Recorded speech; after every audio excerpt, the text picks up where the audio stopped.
Syederalun, ratusan petugas kebersihan dan PNS Dinas Perumahan Rakyat Kawasan Pemukiman dan Lingkungan Hidup atau PRKPLH Biren, pengurus masjid dan warga setempat, Kamis melaksanakan gotong royong massal membersihkan Masjid Agung Biren dalam rangka menyambut bulan suci Ramadan. Kegiatan tersebut merupakan program tetap dinas dan dilaksanakan 3 bulan sekali agar Masjid Agung kebanggaan masyarakat Biren yang berada di lintasan Biren Takengon semakin bersih dan indah.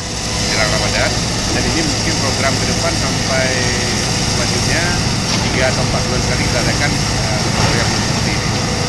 Gotong royong juga mendatangkan 2 unit alat berat membongkar akar tanaman yang ada di depan masjid dan membersihkan tumpukan tanah sisa bangunan di bagian belakang.